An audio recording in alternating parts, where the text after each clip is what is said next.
Hello, everybody, and welcome back to the Cold Hard Truth podcast. I'm Anish Gupta, I'm Srikar and Anish.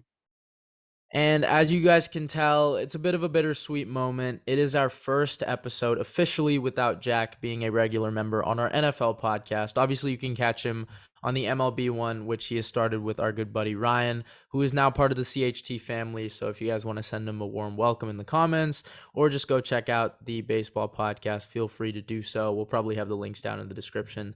But obviously, we got to keep talking about the NFL. It's all three of our passions. We'll have Jack on for future episodes, but Srikar and I are going to hold down the fort right now. And okay, we decided to wait a week. And I mean, I guess we kind of paid the price because literally it's been news after news after news every single day for the last week since we've recorded, and there is a lot to talk about. I would ask Shrieker how our football weekend was, but honestly, let's just get right into it. I think our Yeah, football weekend no, was probably highlighted by Thomas, Edward, Patrick, Brady Jr. Skip Bayless was banging on the table today. He's officially back. He posted on his Instagram and Twitter that he is returning after a 40-day hiatus from the NFL. It was 40 days too much apparently for him, and he is back, 23rd season, staying with the Bucks, of course. I still don't know how the contract works because of the signing bonus that he was supposed to be guaranteed on Feb 4th, but he retired before that. So they'll probably release the details of that later, but I'll let Shrikar get into his thoughts on, what it means for the NFL, the NFC in particular, and just, initial reactions to Brady coming back. I think Brady's return, it just caught me so off guard. I remember I was actually with Anish, like when he announced it, and we were just all like, whoa, whoa, whoa, no, that can't be real. But the man himself tweeted out, so I'm coming back, unfinished business, in the most classic Tom Brady way you can do it. So I think now the Bucks are the overwhelming favorites in the NFC South. I mean, I do not see them losing that division with Tom Brady. And they're already, kind of reaping the benefits of his presence because Ryan Jensen is back on a 3-year, $39 million deal. And talks were apparently happening for weeks. And then they finished up on Sunday night as soon as Tom Brady announced that he was coming back. So that's for in the division. But outside of Tampa, there's going to be a kind of a ripple effect from this change because for starters, let's just talk about the Rams. It's a much tougher road to repeat. They've lost a few pieces in free agency, and the Bucks were able to keep their key guys. They kept Carlton Davis. They were able to keep Godwin on the tag. I mean, they're still a threat. And also the Packers, they went from favorites in the NFC to just sharing that title with Tampa Bay. So, I mean, Sunday night probably wasn't that great for Aaron Rodgers, and we'll get to Aaron Rodgers in a bit, but I guess even more on the division, does this change things for the other three teams? You look at the Falcons, you look at the Panthers, you look at the Saints, they all have decent rosters. The Panthers and Saints are definitely desperate for a quarterback, and they're looking at Deshaun Watson. But now with this news about Brady, it could really intensify and create a very big bidding war. So I think that's going to be interesting to see how, the Watson situation plays out now with this news. And as for Brady himself, I mean, I know there's so many people who are just exhausted by Tom Brady. They are tired of seeing this guy. I mean, it's his 23rd year and he's trying to win an 8th ring. You would think enough, just enough. But once Brady is gone, for real, when he's gone, there will probably be no one like him in this game. So it's kind of like we're getting another chance to just appreciate his greatness before it's gone. I guess that's the best way I could put it.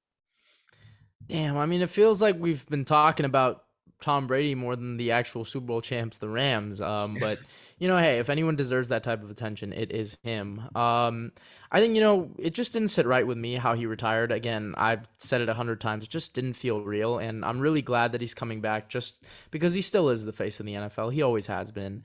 And as Shrikar was kind of alluding to for the division, first of all, there goes my Falcons for the South agenda, just right then and there. Yep, Nice. out.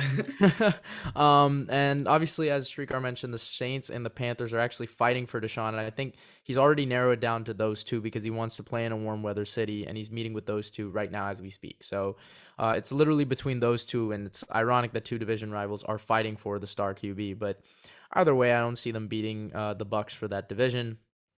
Also, as you mentioned, Ryan Jensen is coming back. They did lose Alex Cap and Ali Marpet, so there is a little bit of a roster turnover as compared to last year, which Mhm. it can be concerning for maybe ranking the NFC favorites next year. But when you got Tom Brady, you always have a chance. And I think what it means, it keeps the NFC in relevancy because the AFC was just, I mean, it was just hit after hit after hit. Players going from the NFC to the AFC. Obviously, we'll talk about some of them in a bit, but just I mean, the disparity and the lack of, evenness among the two conferences was starting to get a little bit concerning. And then Tom Brady said, nope, I'm going to bring the NFC back. And, now we've got a little bit more balance. We've still got the two old heads, Brady and Rodgers up there in the NFC, along with Kyler Stafford, and Dak and Kirk Cousins, if you want to throw them in there. So that's still a solid group, I guess, for the NFL. And I think everybody is happy with that, except the NFC South and Tom Brady haters, of course. Oh, for sure. But yeah, I think that's kind of a touch on Tom Brady. I don't want to really give any predictions right now just on how far he can go, but he's always got a chance for that ring. Never doubt Tom Brady. Always got to put the Bucks back in that contender, Super Bowl bubble. But it is ironic. I think everyone who's kind of watched the NFL now should be able to point this out. Tom Brady has won a Super Bowl literally every other year for the last 8 years now. It's Incredible. I yeah. mean, how Yeah, do if you you look keep that back, and it's been consistency up? every even year, so technically, if we're going by history, this would be the year he'll win it again. Because 2013 he didn't win it, 2014 he did, 15 didn't, 16 did, yada yada yada. So, Mhm. I think if it's gonna happen, it's gonna happen in 2023, right? But the 2022 season. So Yep. that's a little touch on Brady. Let's switch it on over to the AFC, and this time the AFC West, which I think right now is the by far consensus number one division Yeah. after No all the question. news that's happened. And I want to start it off. I know I'm wearing a little bit of orange, shout out the Broncos, but it's Browns country over here. And yeah, Russell Wilson got traded in one of the biggest NFL trades in history. We're talking Russell Wilson and a fourth for 2 first-round picks, 2 seconds, Noah Fant, Shelby Harris, Drew Lock, and a 5th-round pick, if I'm not mistaken. So that was the entire trade package, a big trade package, and one of the best quarterbacks in the last decade now goes to a team that's been looking for one for the last 5 years. So again, I'll let Srikar start off. What are the thoughts on the Russell Wilson trade? I think if we're talking about who won the trade, I mean, I'm going to say the Broncos. They got Russell Wilson. I mean, we don't know what the Seahawks are going to do with those picks. I think Deshaun Watson is out the window right now.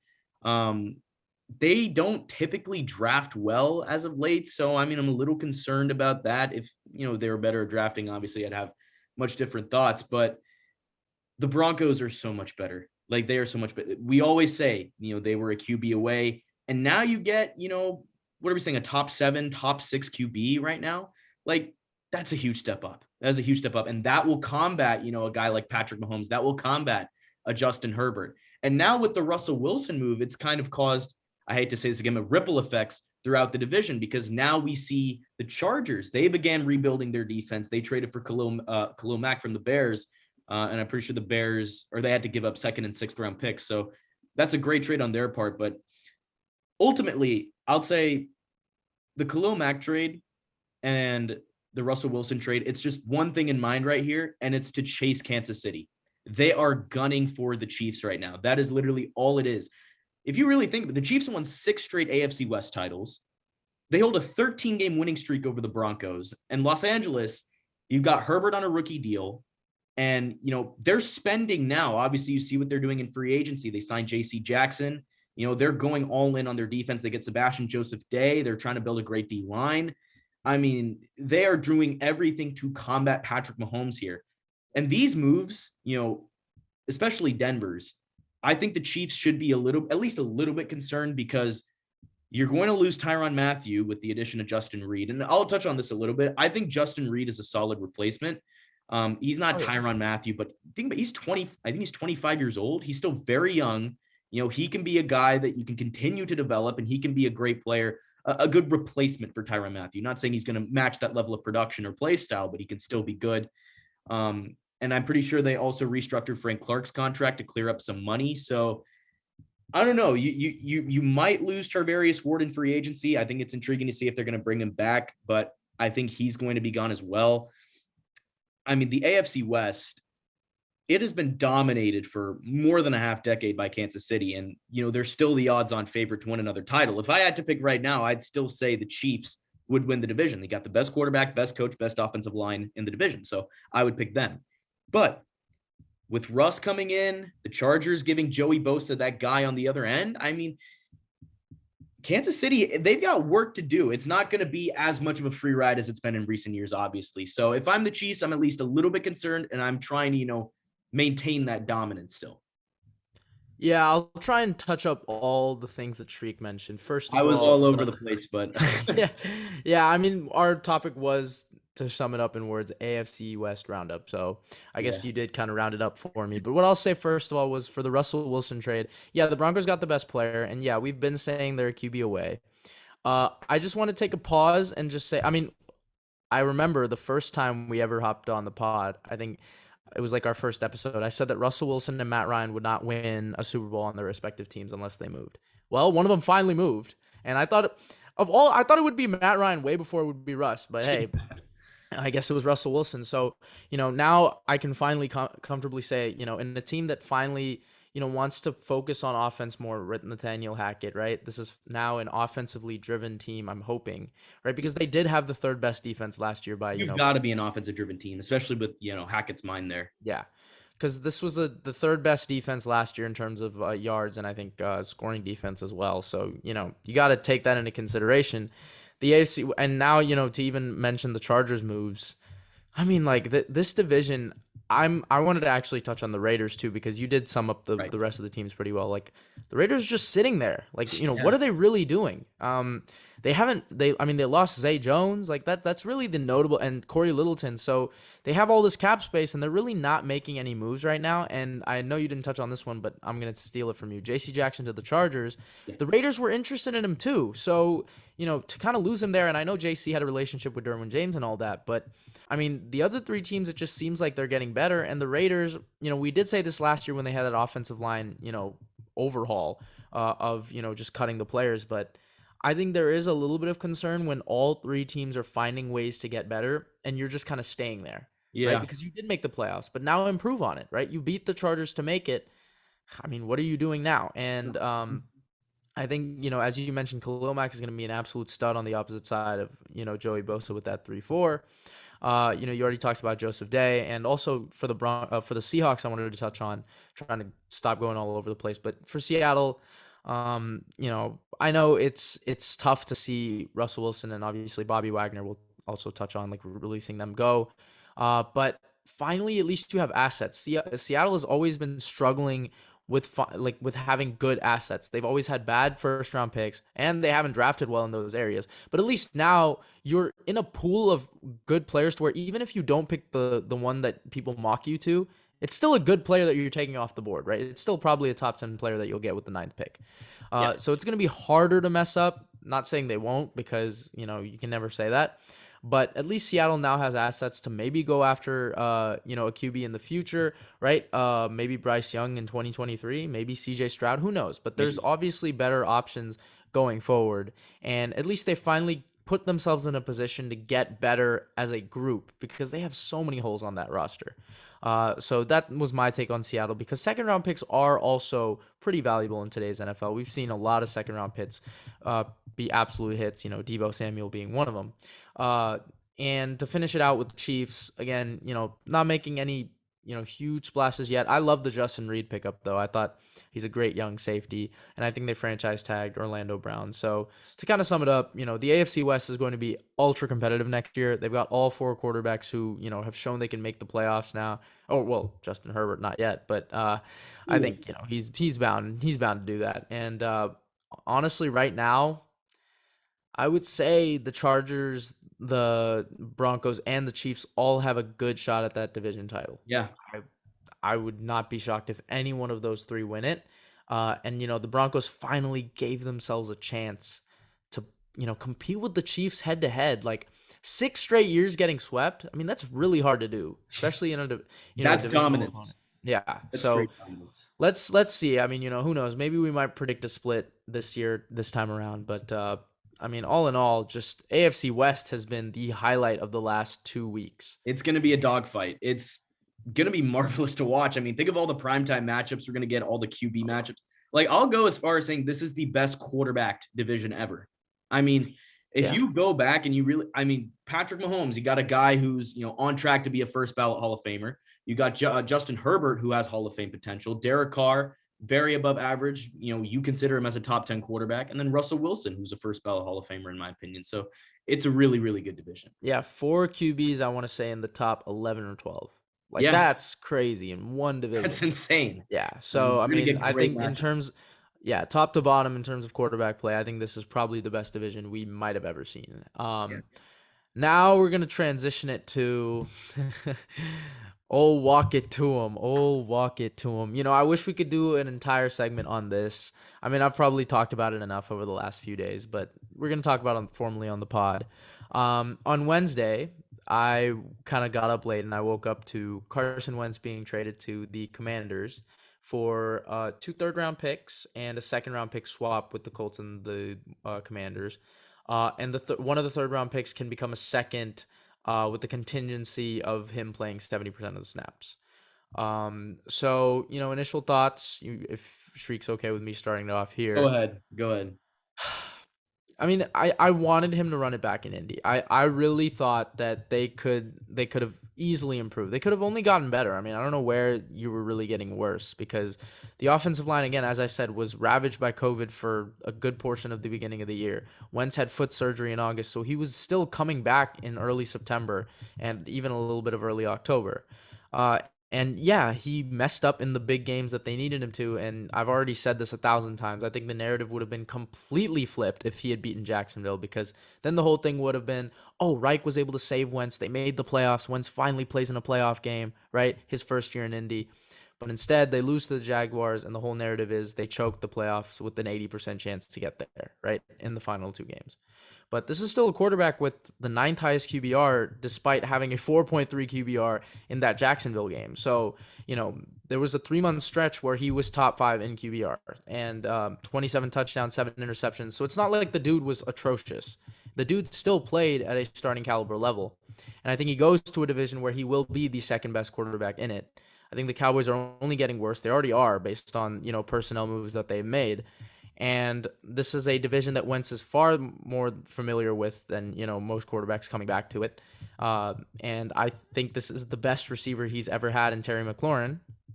So who's to say that Washington can't, have a chance at the NFC East after winning 7 games last year with, COVID-ravaged team down the stretch, right?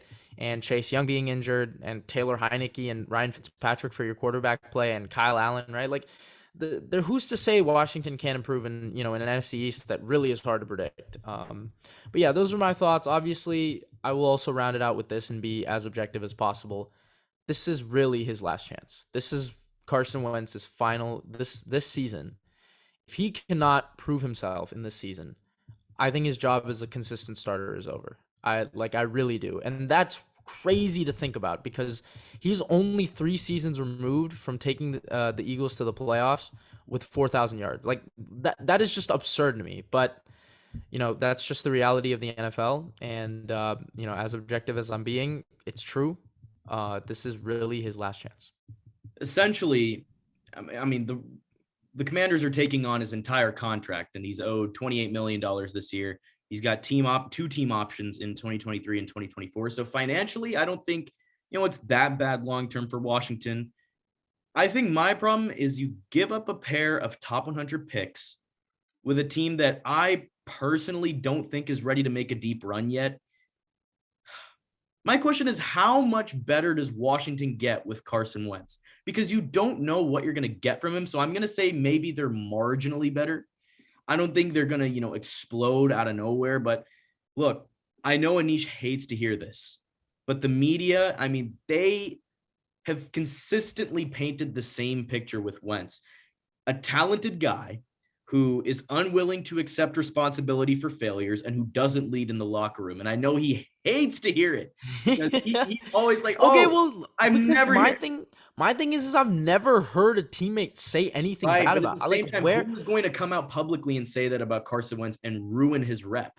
See, but we've seen, I think the only thing that really knocks his maybe leadership, and I don't even think it's a knock. I think it's just, to credit Foles, and just maybe it's not even his fault. It's just they built a shrine of Nick Foles in the locker room while Wentz was still there. I mean, I can't understand why players would do that unless, yeah, you're right. There has to be something there to do that. Exactly. So there's Right. something there. So, I mean, that's the only thing I've seen, but I've heard, players like Ertz, Jason Kelsey, two of the biggest, names from that Philly run that Wentz was in. They've said nothing but great things. Darius Leonard, Michael Pittman of JT have all expressed their love for Carson Wentz recently. So, that's a little bit of, defending Wentz, but I can't, deny all of these reports if they're coming out. So Right. It came out of obviously, Philly. It's coming out now with the Colts. I just feel like something is there. I'm not saying it's true, but I believe it to an extent. And I mean, people are saying that it's way bigger than the on-field limitations, and that really concerns me. So who knows? I mean, Indianapolis, they got good value. I said this last week, but I mean, Chris Ballard just tanked Carson Wentz's stock during the combine. So I think they got good value back based on what he said, but I don't think it's a win. I'm not taking it as a win at all. I yeah, still think it's a loss. especially because the first they gave up. But I mean, like, also Washington doesn't have the best offensive staff. Like, they really don't. So that's also a bit concerning because Frank Reich was a big reason why Wentz succeeded in 2017.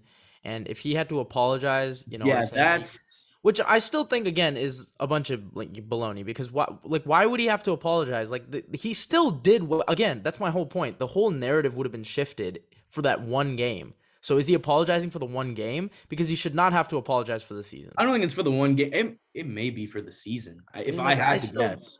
I mean, because, they had some, I guess, there were a couple, if you really want to go back, because I obviously followed the Colts a lot this year because of Wentz, right? The Tampa Bay game when they were up, and Wentz had a terrific first half and had a couple turnovers in that game. Baltimore, when Rodrigo decided to miss 2 kicks, and, the defense couldn't stop a cold in the second half, right? So there were a bunch of moments for the Colts that there were just so many winnable games that they just squandered. And you could say that about a lot of teams last year, but for them in particular, right, just key moments that they just really didn't show up and prevented them from a big run, because they had some really impressive wins. Right. They had a really impressive roster.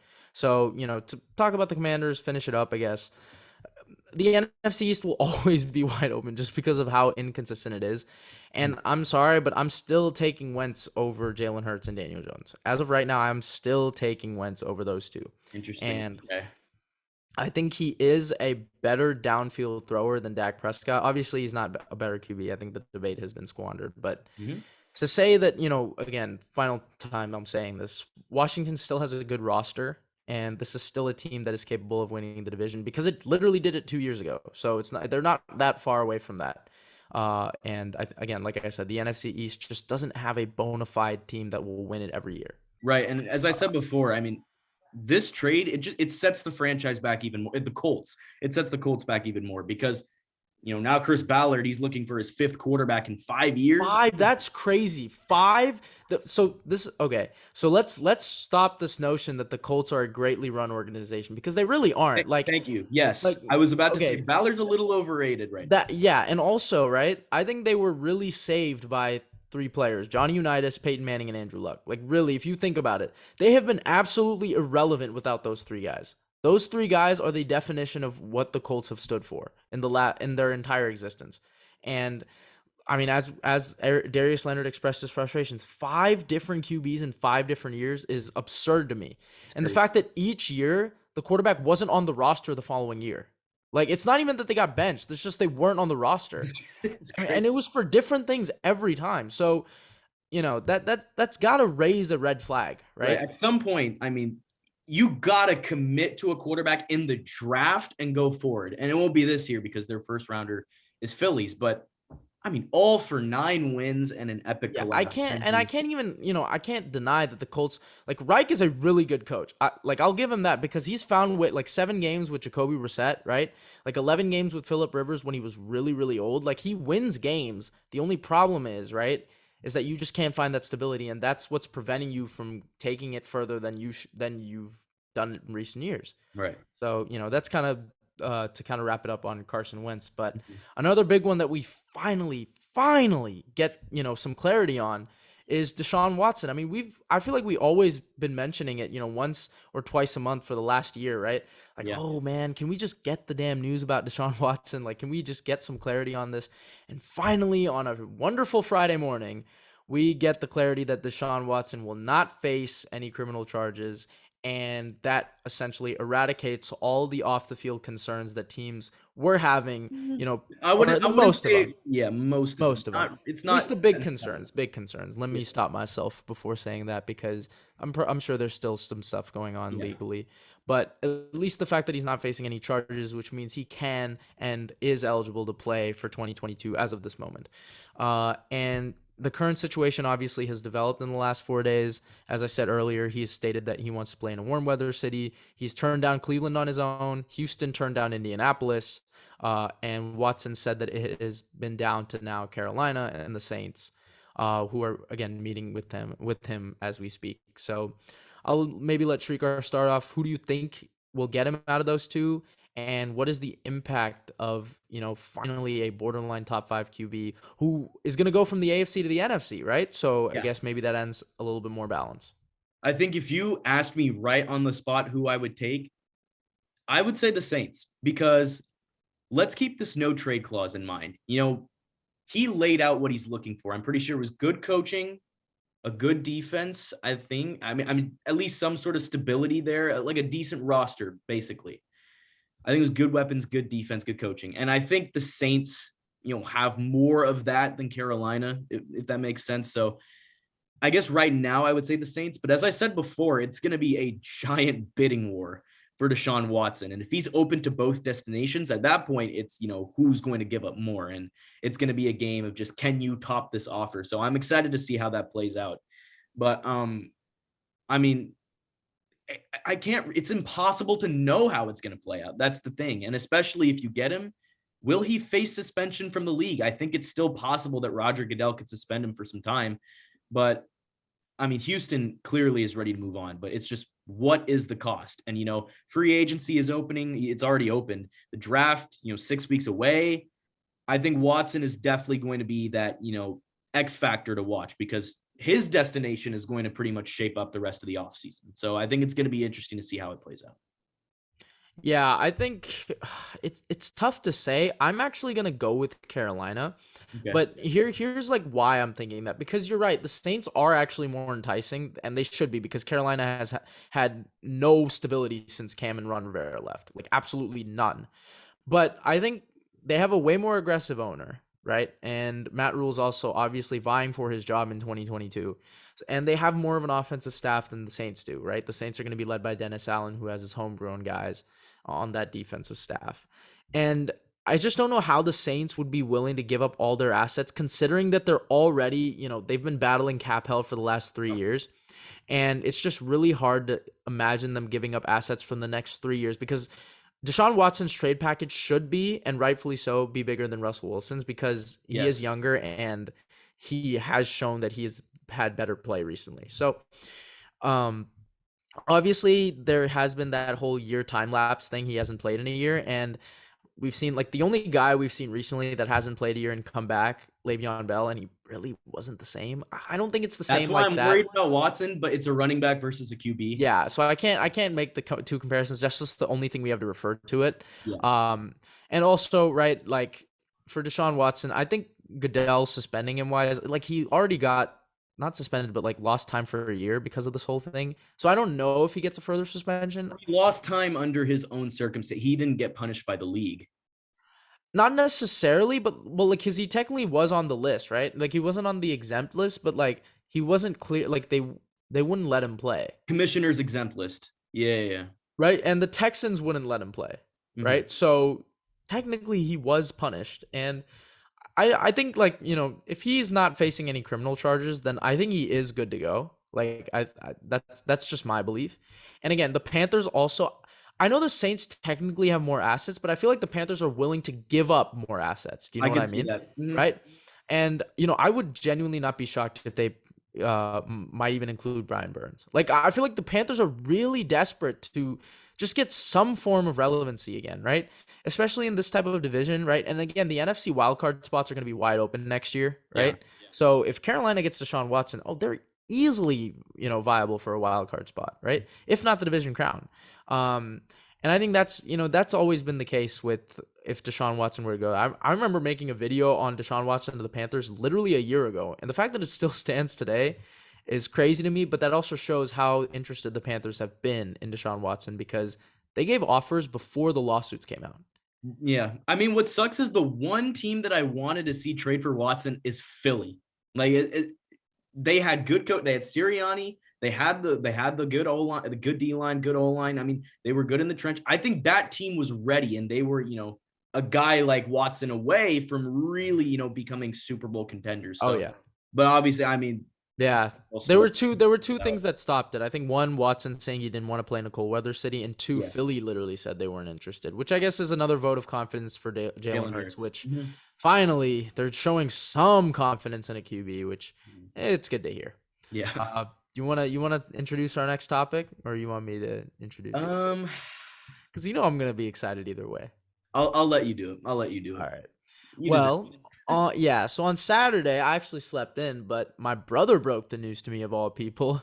The Cleveland Browns traded for Amari Cooper. Coop is a Brown.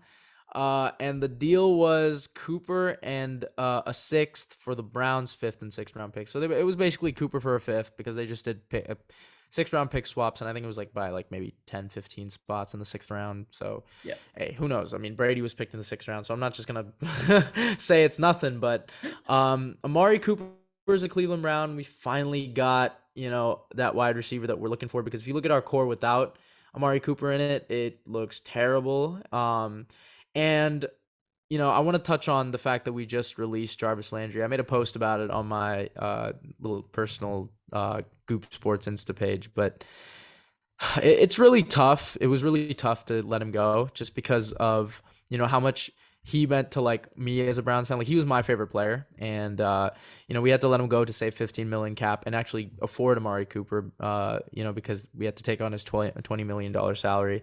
Sucks to see him go. He was a big part of this culture change that we've had, where we really haven't been the laughingstock in the NFL for the last 4 years, and it's large part thanks to him. So big shout out to Jarvis Landry. But what it means for the Browns, again, Baker finally gets a number one target, but what I'll say is just this is the last straw, right? Because we've seen receiver after receiver, right? First they got Juice, right, in 2018. Then they got Odell in 2019. And now we got Amari Cooper in 2022. So this is really the last chance I think Baker has, if we still go with him. I mean, they've been shot. They've been listening to offers for him.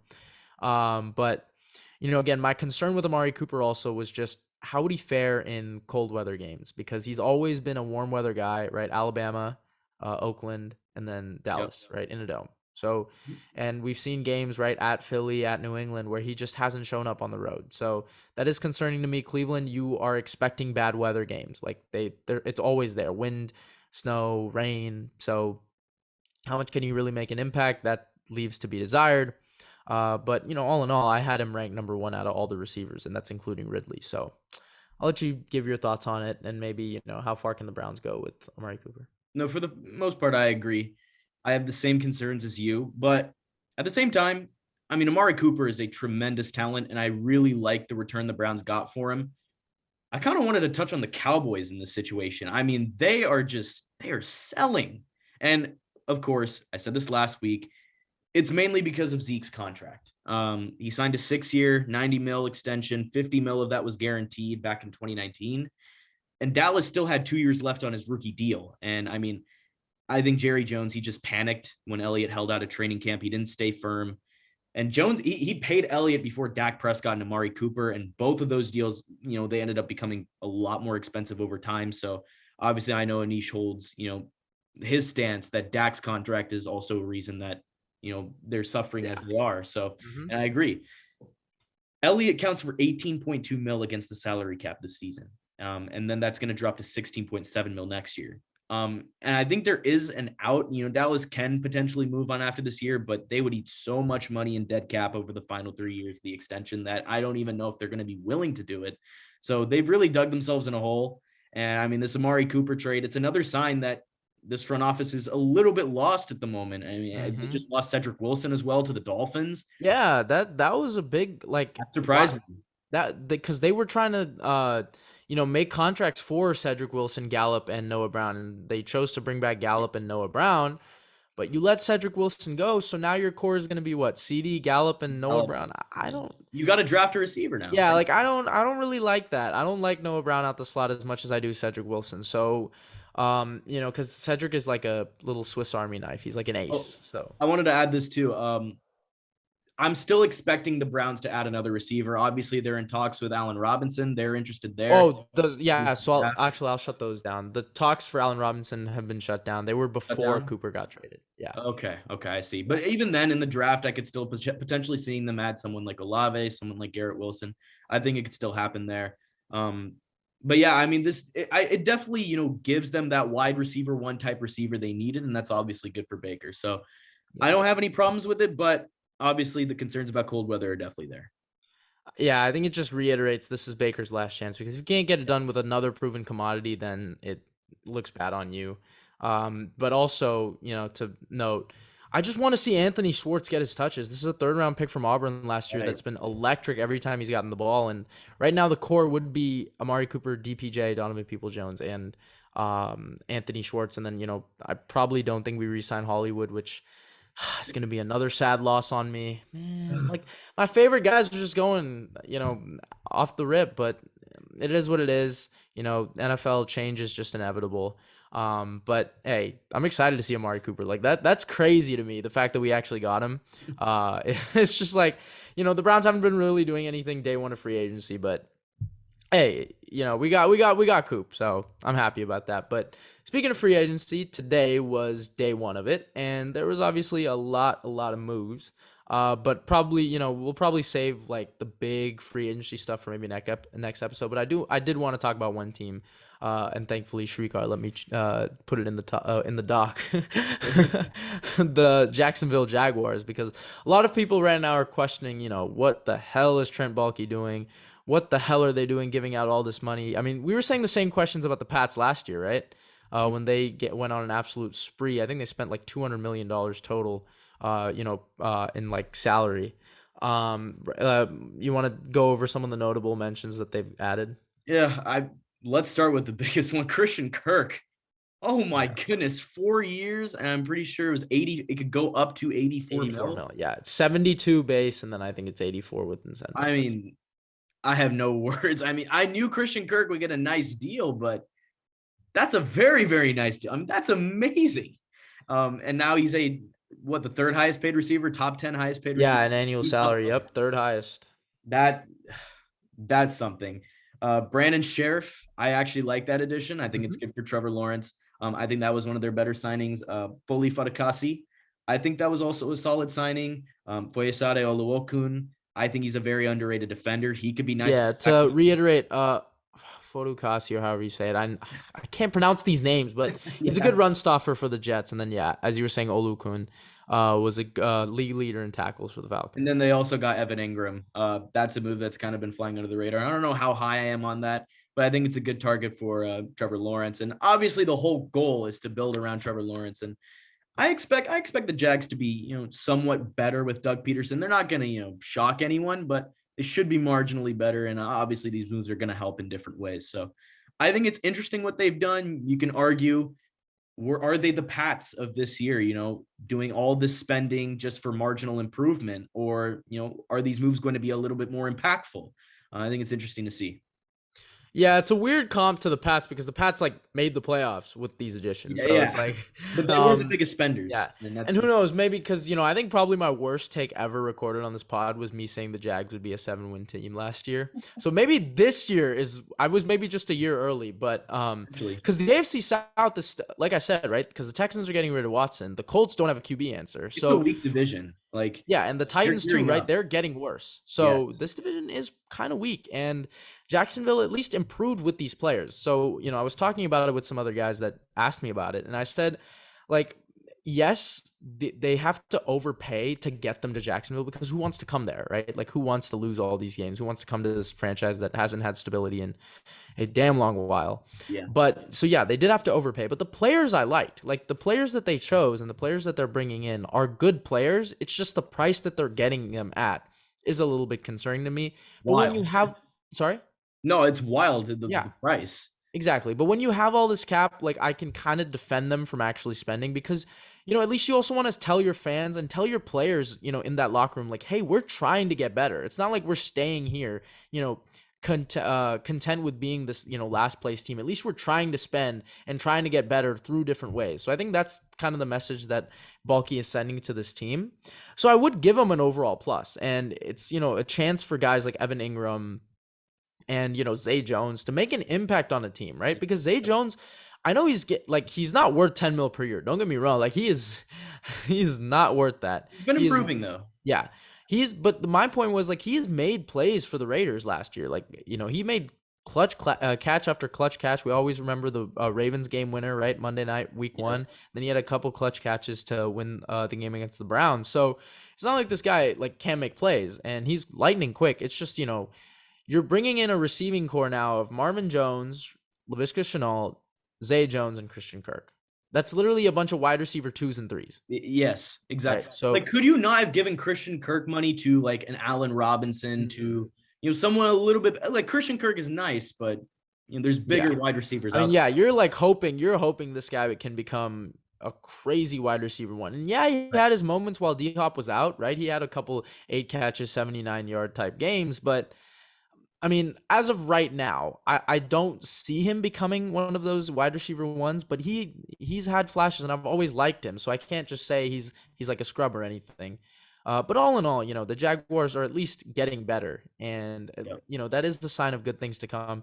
Also, I think this means that Aiden Hutchinson or Kayvon Thibodeau is probably going number 1. I'm leaning Aiden, just because they franchise tagged Cam Robinson and then they signed Sheriff. So it's looking like Hutch for sure. Yeah. I mean, any other thoughts before we kind of wrap this episode up? No, we should have, a lot more free agency content out next week. The NFL is a 24/7 news cycle, so I swear to you, every time we record, big news happens, and I bet you once we finish this up, Deshaun Watson's gonna get traded or something. Deshaun Watson or Jimmy will get traded. Yeah, there's gonna be some big news, Tuesday. And then we're gonna miss it. But hey, we'll always be here to record and recap all the news. Maybe to finish it out, the Jets got Laken Tomlinson. I would just love to show you guys just start Cold Hard Truth Chat. It's like, because like every time someone in free agent, like this has happened now for the last 3 years. Every time something happens in free agency, Jack always relates it to the Jets, and it's just so funny. It'll be like, oh man, like Quandre Diggs re-signed with Seattle. Damn, now we got to go after Marcus Williams. We love so Jack funny. Though. I mean, it's so funny though. Yeah, I mean. Like, hey, yeah. So we gave your shout out, Jack. I know you're watching this. So yeah, Jets signed Laken Tomlinson. So good for you. Maybe they'll go up to 5 wins this season. But we'll see. I mean, yeah. To wrap it up, again, this is kind of how we're gonna be doing the layout with the pod. Obviously, with mock draft season coming up, we're gonna have Jack on for some big episodes. And whenever you can. It's not like we're kicking him off or anything. We're always gonna have him on. He'll always be welcome. And again, leave us a comment down below on anything. Cold Hard Truth, and this is the Cold Hard Truth NFL podcast. Again, stay tuned for more. And thank you guys so much for watching. We will see you next time.